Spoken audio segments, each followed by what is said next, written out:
Assalamualaikum warahmatullahi wabarakatuh. Halo teman-teman, perkenalkan saya Nilawati dari jurusan Pendidikan Matematika Universitas Sultan Ageng Tirtayasa dengan NIM 2225210051. Pada kesempatan kali ini saya akan membahas materi pada mata kuliah analisis kompleks. Untuk materi pertama yang akan dibahas adalah mengenai fungsi kompleks. Oke, langsung saja kita pada materi yang pertama.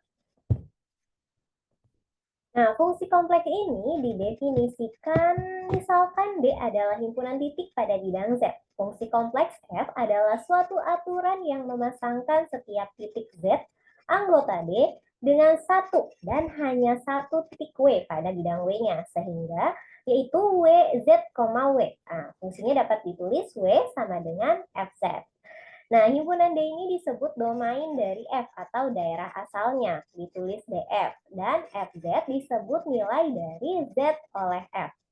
Range atau hasil dari F ditulis RF, yaitu himpunan FZ untuk setiap Z anggota D.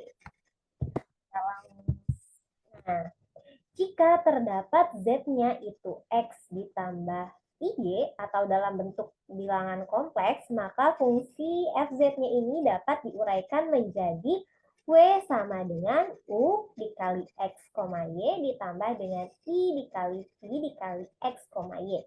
Yang berarti real W dan imajiner Z-nya ini masing-masing merupakan fungsi dengan dua variabel, yaitu X dan Y. Kemudian apabila Z-nya adalah R cos theta, R dikali cos theta ditambah I sin theta, maka W-nya adalah U dikali R, theta dan ditambah dengan I dikali V dikali dengan R, theta.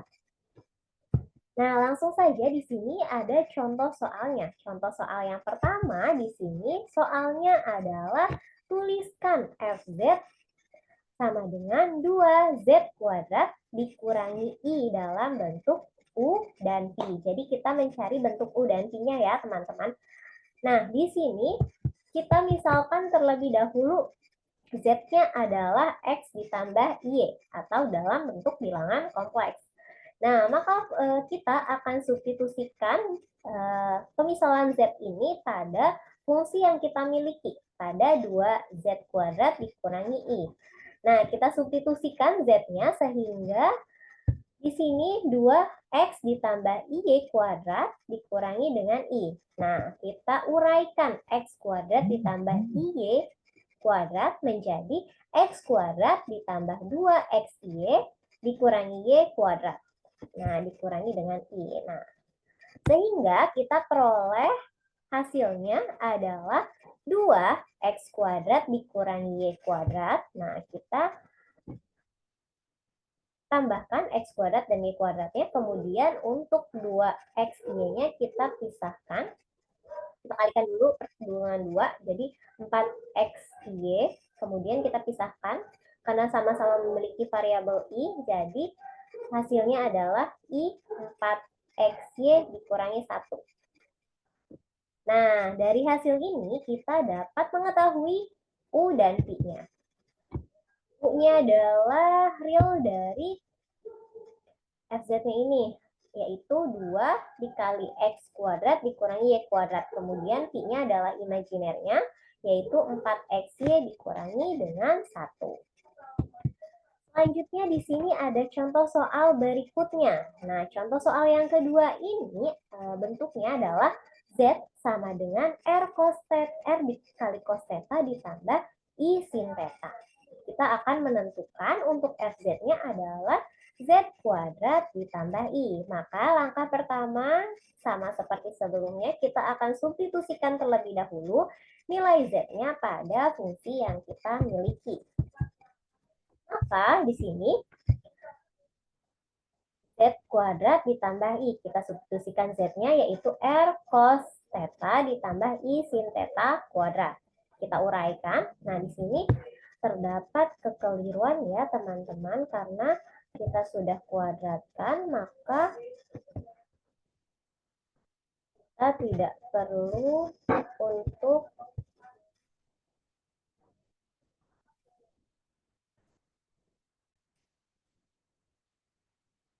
Nah, karena di sini kita sudah akan mengkuadratkan, jadi kuadratnya adalah R kuadrat dikali cos kuadrat theta min sin kuadrat theta ditambah 2i sin theta dikali cos theta. Nah, ini tidak ada kuadratnya lagi ya teman-teman, karena kita sudah kuadratkan tadi. Oke, sehingga hasilnya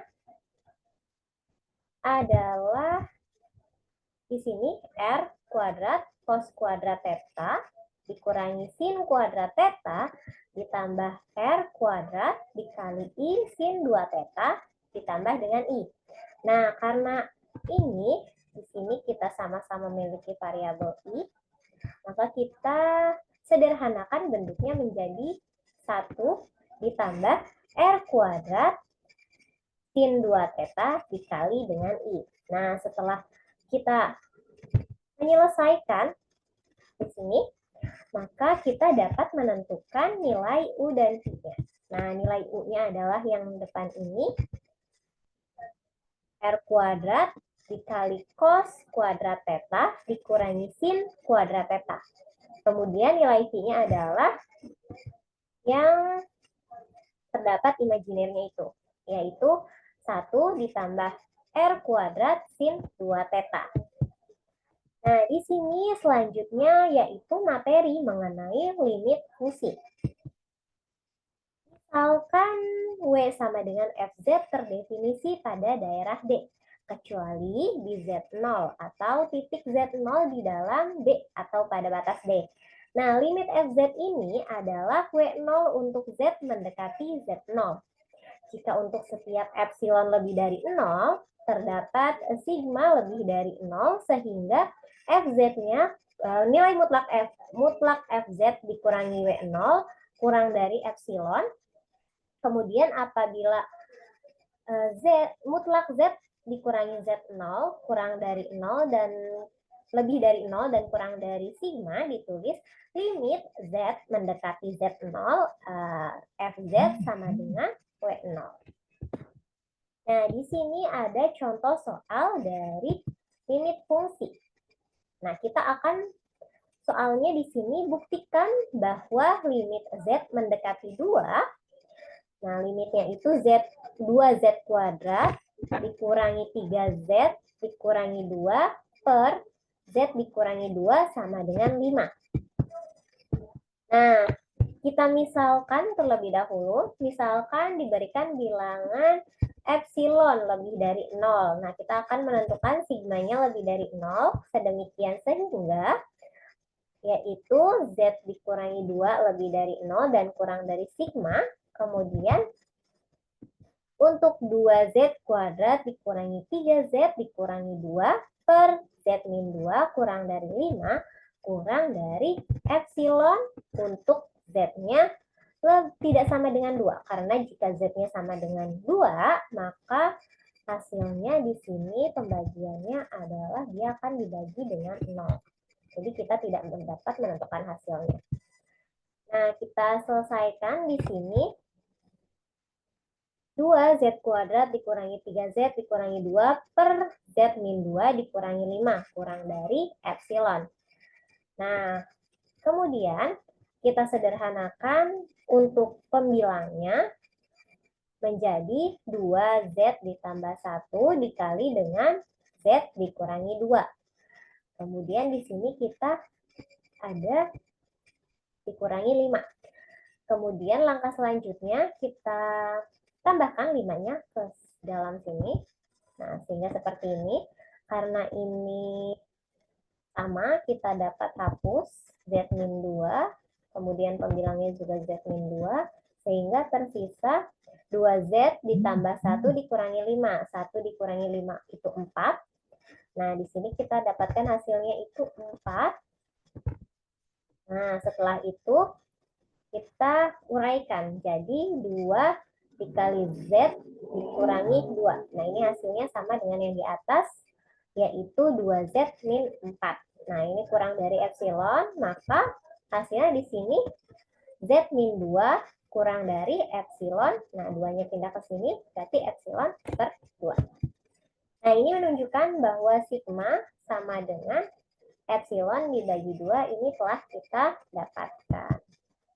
Kemudian di sini materi selanjutnya setelah limit fungsi adalah kita berganjak ke materi fungsi kontinu. Nah, misalkan fungsi fz terdefinisi di D pada bidang Z dan titik Z0 terletak pada interior D. Nah, fungsi fz dinyatakan kontinu di Z0. Jika untuk Z menuju Z0, maka limitnya adalah fz sama dengan fz0. Nah, di sini untuk fungsi kontinu ini memiliki 3 syarat. Syarat yang pertama yaitu fz0-nya ada, yang kedua adalah limit z menuju fz0 fz-nya ada, dan yang ketiga limit z menuju z0 fz-nya itu sama dengan fz0. Oke, di sini kita langsung masuk pada contoh soalnya. Contoh soalnya di sini adalah di manakah fungsi gz sama dengan z kuadrat ditambah 1 per z kuadrat dikurangi 3z ditambah 2 itu kontinu. Nah, untuk menyelesaikan soal ini, kita akan periksa bahwa gz ini akan diskontinu di z-nya sama dengan 1 dan z sama dengan 2. Nah, caranya seperti apa? Jadi, teman-teman, di sini kita akan selesaikan terlebih dahulu. Dia akan diskontinu di z sama dengan 1 dan z sama dengan 2.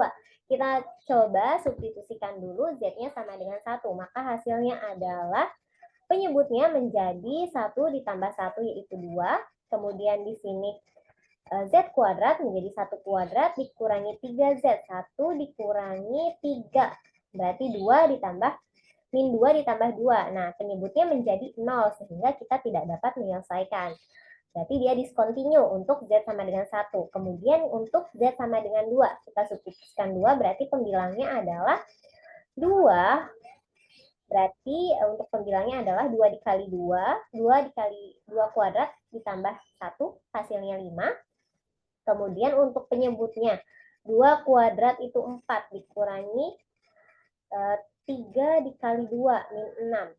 Berarti 4 min 6 itu min 2 ditambah 2. Itu penyebutnya menjadi 0 lagi teman-teman. Jadi dia diskontinu lagi untuk z-nya sama dengan 2. Kita coba untuk z-nya sama dengan 3 ya. Berarti jika z-nya sama dengan 3, pembilangnya adalah 9. 3 kuadrat itu 9 ditambah 1, 10. Kemudian untuk penyebutnya 3 kuadrat 9 dikurangi 3 dikali 3, 9.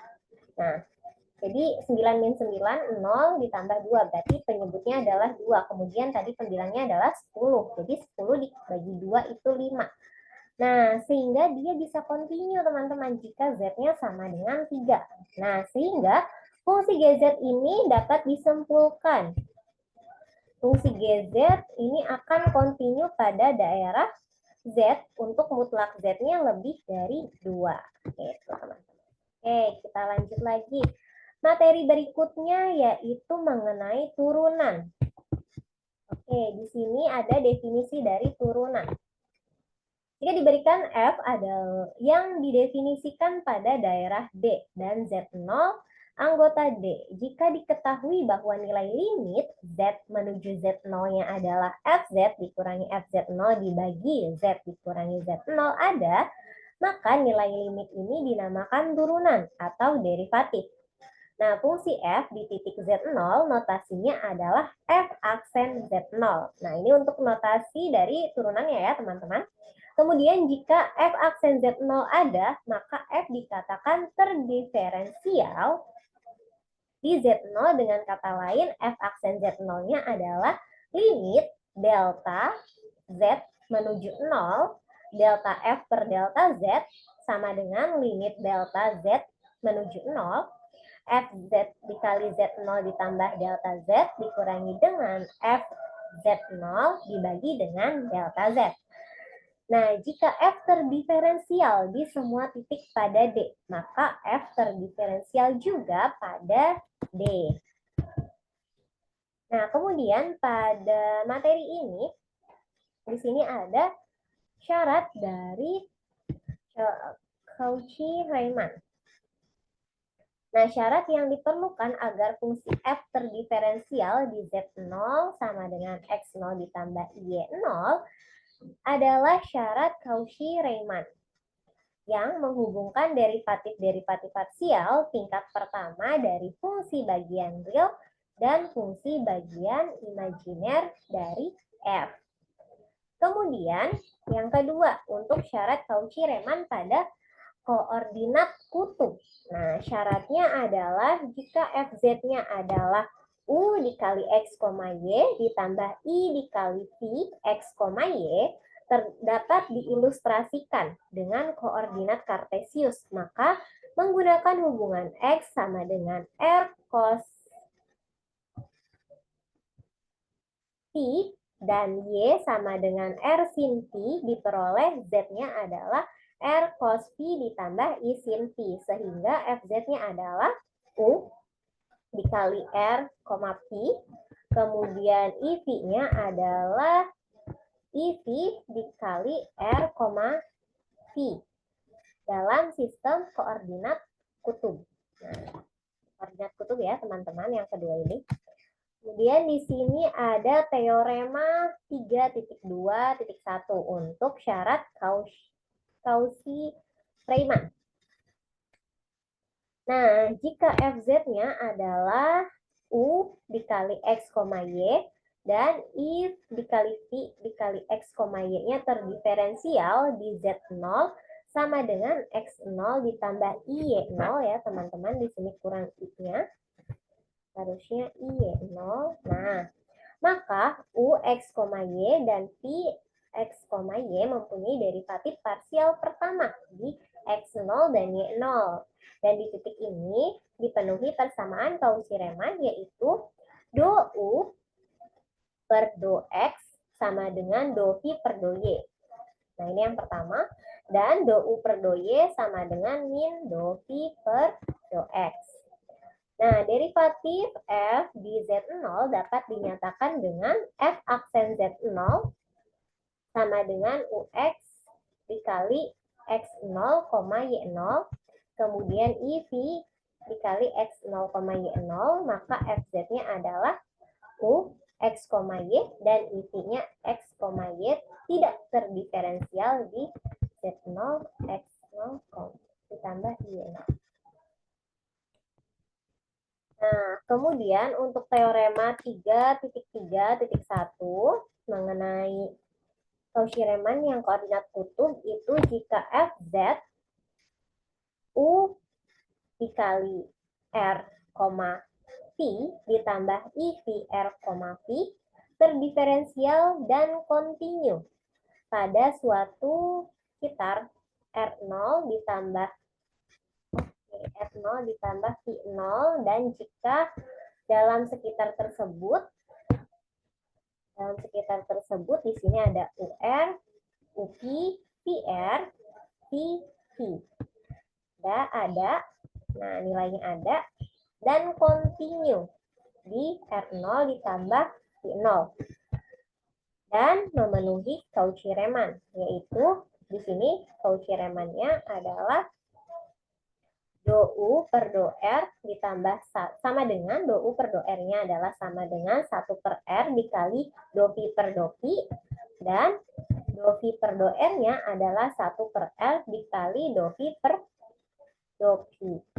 Maka F aksen Z-nya ada di Z sama dengan Z0, dan F aksen Z-nya adalah cos P0 dikurangi I sin P0. Nah, di sini dikalikan dengan U R0 P0 ditambah I PR R0 P0. Nah, di sini ada contoh soalnya. Diketahui FZ-nya adalah Z pangkat min 3. Kemudian kita akan menentukan F aksen Z atau turunan dari FZ-nya dalam bentuk koordinat kutub. Oke, kita jawab bersama-sama di sini. Untuk yang pertama, FZ-nya adalah Z pangkat min 3. Maka sini kita koordinat kutubnya menjadi R pangkat min 3 cos 3pi dikurangi sin 3pi. Maka U-nya adalah R pangkat min 3 cos 3pi. Nah, maka UR-nya adalah min. Nah, kita turunkan. Turunan dari R pangkat min 3 adalah min 3 R pangkat min 4 cos 3pi. Dan UQ-nya yaitu di sini min 3 R pangkat min 3 sin 3pi.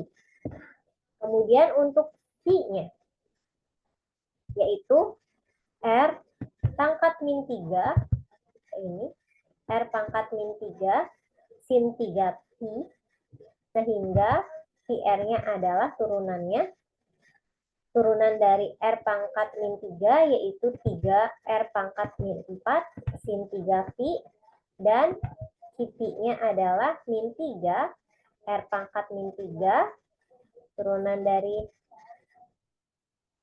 sin yaitu cos 3pi. Kemudian, jadi keenam fungsi ini kontinu dan syarat Cauchy-Riemann dipenuhi untuk semua Z-nya tidak sama dengan 0. Selanjutnya, materi analisis kompleks yang akan kita bahas yaitu fungsi harmonik dan sekawan harmonik. Di sini untuk definisi dari fungsi harmonik dan sekawan harmonik adalah jika Fz sama dengan U X, Y ditambah I kali V X, Y analitik pada D, maka U dan Pi mempunyai derivatif parsial di semua orde yang kontinu pada D. Jadi dalam D berlaku Cauchy-Riemann untuk UX sama dengan VY dan untuk UY sama dengan min VX. Karena derivatif parsial dari U dan P kontinu dalam D, maka berlaku juga Vxy sama dengan Vyx.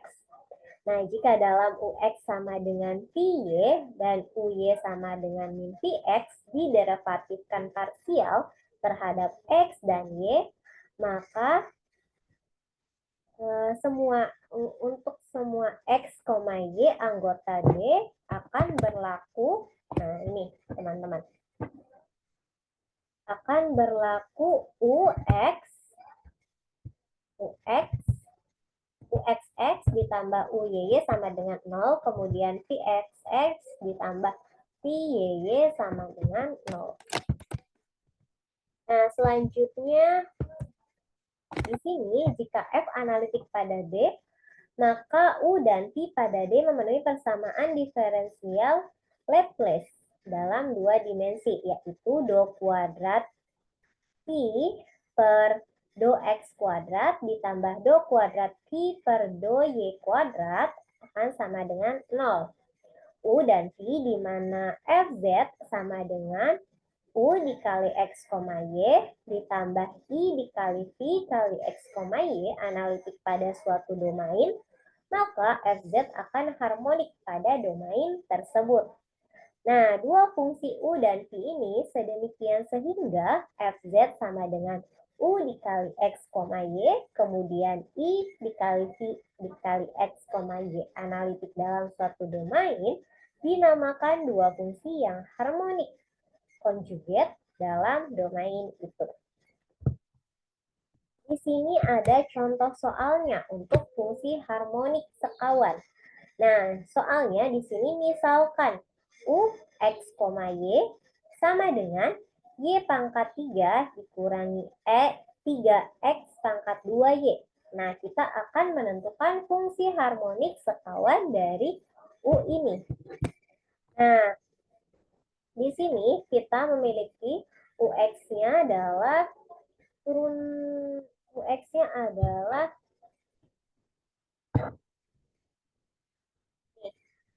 untuk 3X kuadrat Y. Kita turunkan. Nah, ketika diturunkan hasilnya adalah min 6XY. Kemudian untuk UY-nya, di sini kita memiliki Y pangkat 3 dikurangi 3X kuadrat Y. Maka untuk UY-nya adalah kita turunkan. Untuk Y pangkat 3 hasilnya 3Y pangkat 2. Kemudian untuk 3X kuadrat Y hasilnya turunannya adalah 3X kuadrat. Nah, menurut persamaan Cauchy-Riemann diperoleh 6X Y sama dengan UX sama dengan Y. Nah, karena UX sama dengan Y, maka 6XY ini, 6XY kan ini adalah nilai UX. Maka itu akan sama dengan nilai Y-nya.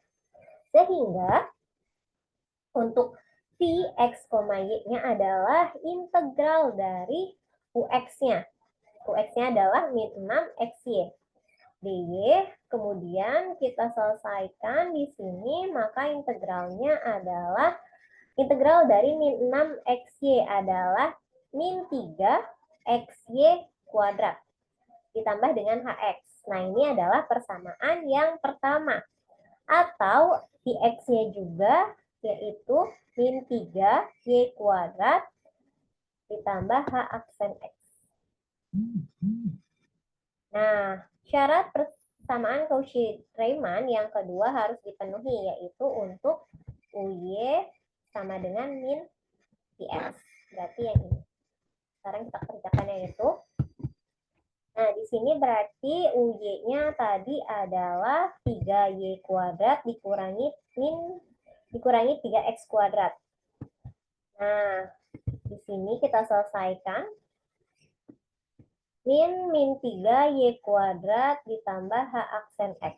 Nah, karena di sini ini didapatkan dari yang UY sama dengan min Px. Nah, Px-nya tadi kita sudah dapatkan yang ini. Min 3Y kuadrat ditambah H aksen X. Maka kita substitusikan di sini. Min 3Y kuadrat H aksen X. Kemudian karena min Px, maka di sini terdapat min. Nah, kita selesaikan untuk yang sebelah kanannya dulu. Negatif dikali negatif, positif, jadi 3Y kuadrat. Negatif dikali positif, negatif, menjadi min H aksen X. Nah, kita kelompokkan, kita pindah ruaskan untuk yang HX ini. Jadi, H aksen X-nya kita pindahkan ke sebelah kiri, kemudian kita selesaikan. Ini jika dipindahkan ke kiri, maka hasilnya 0. Nah, ini kita pindahkan ke kiri, ke kanan, menjadi 3X kuadrat. Jadi, HX-nya adalah integral dari 3X kuadrat ini. Karena ini H aksen X, kita akan mencari HX, kita integralkan. Integral dari 3X kuadrat adalah X pangkat 3 ditambah C. Nah, ini adalah persamaan yang kedua. Dari persamaan 1 dan 2 diperoleh nilainya adalah min 3, ini min 3 XY kuadrat ditambah HX. Nah, jadi kita pakai yang min 3-nya saja. Min 3 XY kuadrat. Ini minnya ada di sini. Min 3 XY kuadrat ditambah dengan tadi HX-nya adalah X pangkat 3 ditambah dengan C. Yang merupakan fungsi harmonik sekawan dari U-nya. Oke, materi selanjutnya di mata kuliah analisis kompleks ini yaitu mengenai fungsi eksponensial.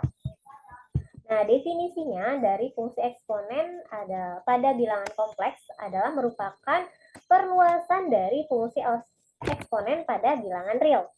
Nah, perhatikan pendekatan Maclaurin dari E pangkat X, cos X, dan sin X untuk semua bilangan real X. Nah, untuk E pangkat X-nya di sini adalah sigma N 0 sampai tak hingga untuk Xn per X pangkat N per N faktorial. Nah, seperti ini. Kemudian untuk cos X-nya dan untuk sin X-nya. Nah, untuk bilangan kompleks Z sama dengan IY, maka diperoleh persamaannya untuk E pangkat Y seperti ini. Nah, hasilnya adalah cos Y ditambah I sin Y.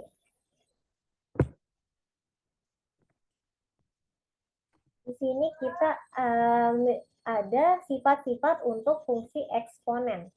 Misalkan Z1 sama dengan X1 ditambah IY1 dan Z2 adalah X2 ditambah Y2.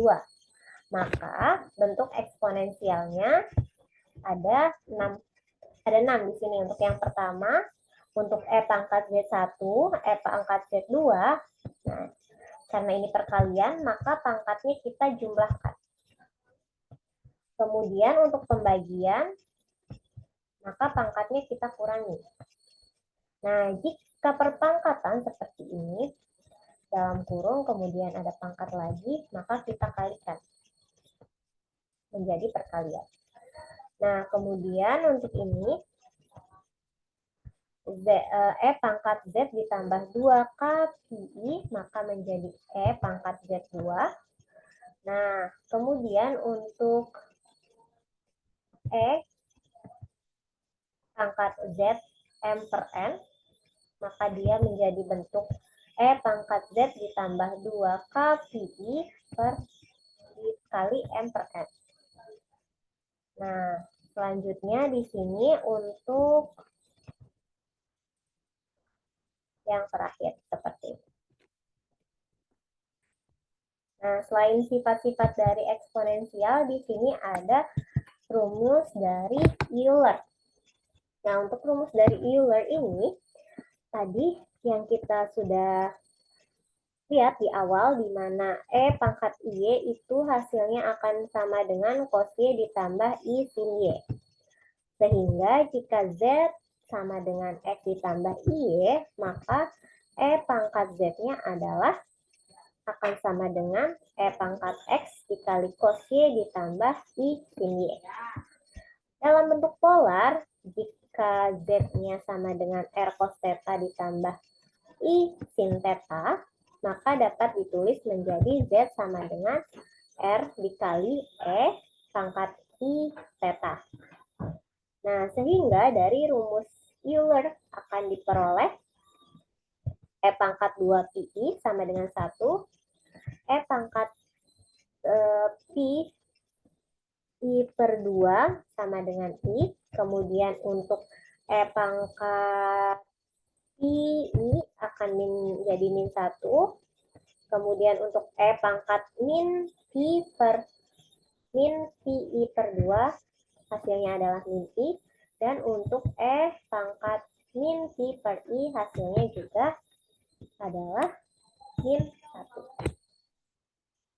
Kemudian pada bentuk khusus.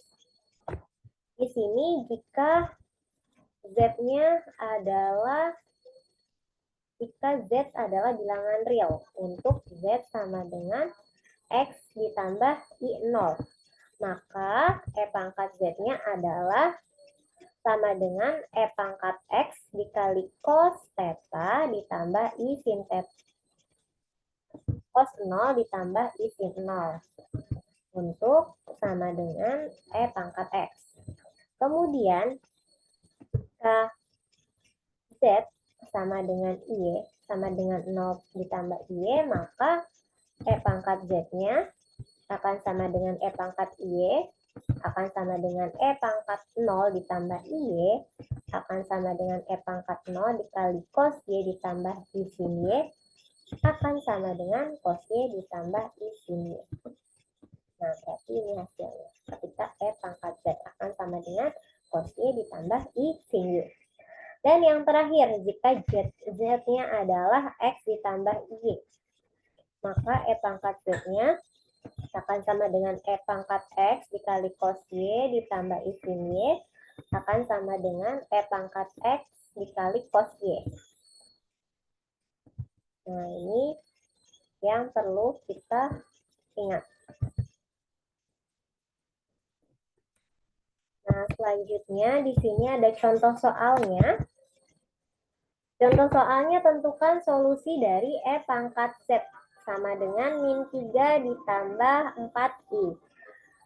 Nah, kita ketahui bersama tadi dari pembahasannya bahwa untuk E pangkat X ini, maka E pangkat Z ini akan sama dengan E pangkat X dikali cos Y ditambah I sin Y.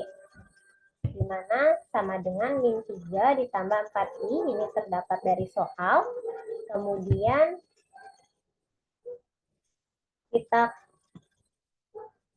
peroleh di sini untuk E pangkat X cos Y-nya adalah min 3, kemudian E pangkat X sin Y adalah 4. Setelah itu, untuk mencari tan Y-nya yaitu sin Y per cos Y. Berarti ini E pangkat X sin Y dibagi E pangkat X cos Y. Berarti min 4 per 3. Maka tan Y-nya adalah min 4 per 3. Maka Y-nya adalah 126,9 derajat atau 2,215 radian.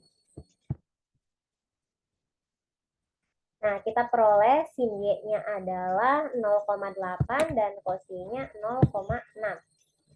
Nah, dari cos pangkat cos Y sama dengan 3 ini, min 3 sama dengan min 3. Nah, maka karena cos Y-nya tadi kita peroleh min 3,5 atau min 0,6, berarti kita peroleh E pangkat X-nya di sini. E pangkat X-nya ini kita pindah ruaskan ke sebelah kiri menjadi, sehingga hasilnya adalah E pangkat X-nya 5. Setelah itu, setelah kita peroleh E pangkat X-nya 5, maka X-nya adalah len 5. Nah, len 5 itu 1,609. Setelah kita mendapatkan keduanya, jadi kita peroleh nilai E pangkat Z-nya adalah min 3 ditambah 4I, itu dari soal tadi. Kemudian hasilnya adalah E pangkat ini E pangkat X-nya adalah 1,609 dan Y-nya adalah 2,215, karena bentuknya adalah hasilnya adalah dalam bentuk E pangkat X ditambah Y. Oke, selanjutnya materi yang terakhir yaitu mengenai integral kompleks. Di mana di sini definisi dari integral kompleks adalah misalkan Ft adalah fungsi kompleks dari variabel real di T. Ditulis sebagai Ft sama dengan U dikali T ditambah I dikali Vt. Dengan Ut dan Vt adalah fungsi real.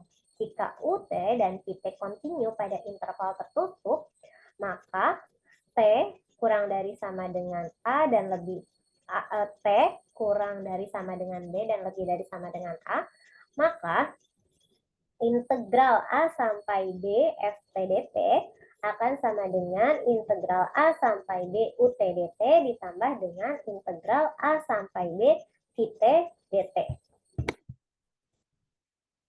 Nah, adapun definisi dari lintasan yaitu jika G dan F adalah fungsi bernilai real dan kontinu dari variabel T dalam interval tertutup, di mana T lebih besar dari A dan lebih kecil dari B, maka himpunan titik-titik di bidang X, Y dapat dinyatakan dalam bentuk parametrik, yaitu X sama dengan GT, Y sama dengan HT, di mana T-nya lebih besar dari A dan kurang dari B. Oleh karena itu, himpunan titik-titik dalam bidang kompleks juga dapat dinyatakan dalam bentuk parametrik. Nah, selanjutnya di sini ada contoh soal. Soalnya adalah kurva dengan bentuk parametrik X sama dengan cos T dan Y sama dengan 2 sin T Untuk T-nya lebih dari 0 dan kurang dari sama dengan 3pi/2 merupakan kurva mulus. Maka jika C merupakan kurva mulus dengan bentuk parametrik X sama dengan GT, Y sama dengan HT, dan T kurang dari alfa dan lebih dari beta, T lebih dari alfa dan kurang dari beta, maka titik pada C yang berpadanan dengan T sama dengan alfa disebut titik awal C. Kemudian titik C yang berpadanan dengan T sama dengan beta disebut titik akhir dari C. C ini disebut lintasan atau pet bila terdiri dari berhingga banyak kurva mulus, yaitu C-nya sama dengan C1 ditambah C2 ditambah C3 ditambah sampai dengan Cn. Dengan C1, C2 sampai Cn ini merupakan kurva mulus. Lintasan pada integral fungsi kompleks berperan sebagai selang pengintegralan dalam integral fungsi real dari satu variabel. Nah, selanjutnya yaitu mengenai integral garis. Misalkan kurva mulus disajikan dengan X sama dengan GT, Y sama dengan HT, di mana T-nya lebih besar dari A dan kurang dari B. GT dan HT ini kontinu pada selang T lebih dari A dan kurang dari B. Nah, G aksen T atau turunan pertama dari GT dan turunan pertama dari HT kontinu pada T yang lebih besar dari A dan kurang dari B. Kurva C mempunyai arah dari titik awal A. A-nya adalah GA dan HA. Ke titik akhirnya yaitu B, yaitu GB, HB, dan pada P, X, Y, suatu fungsi yang terdefinisi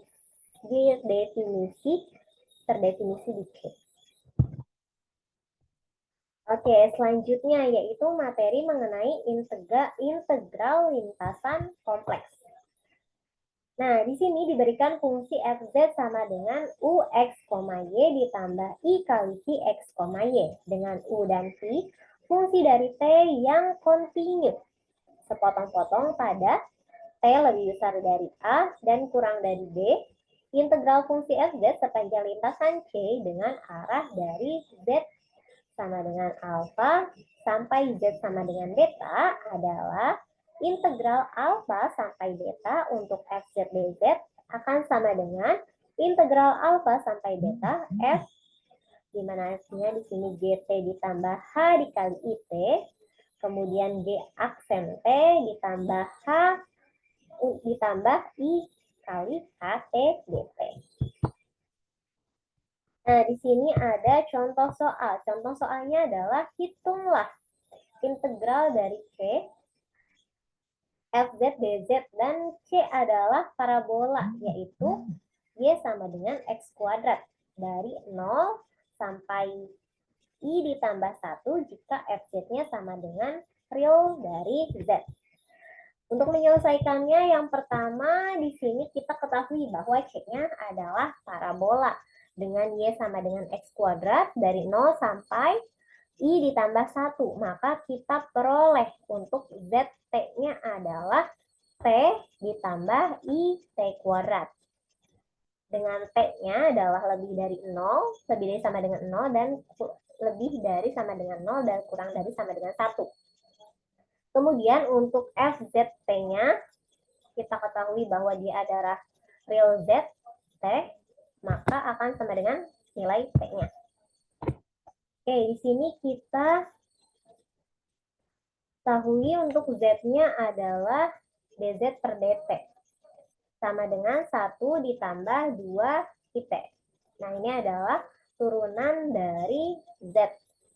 Turunan dari Z, dz per dt-nya, turunan dari T adalah 1, kemudian turunan dari IT kuadrat adalah 2IT. Maka dz-nya adalah 1 ditambah 2IT per dt. 1 ditambah 2IT dt. Nah, kemudian integral C untuk RE Z dz-nya adalah integral 0 sampai 1 T untuk dz-nya ini. 1 ditambah 2IT dt. Nah, hasil dari integralnya adalah integral dari 1 Nah, ini kita kalikan dulu ya. 1 dikali T, kemudian T dikali 2 IT. Nah, 1 dikali T itu T, integral dari T adalah 1/2 T kuadrat. Kemudian integral dari ini T dikali 2 IT atau 2 IT kuadrat. Integralnya adalah 2/3 IT pangkat 3. Dengan batasnya 0 dan 1. Nah, kita substitusikan untuk T-nya itu berarti sama dengan 1. Maka hasilnya adalah 1/2 ditambah 2/3 I. Jadi hasilnya adalah 1/2 ditambah 2/3 I. Nah, sekian pembahasan dari saya mengenai materi analisis kompleks. Sampai jumpa pada lain kesempatan. Wassalamualaikum warahmatullahi wabarakatuh.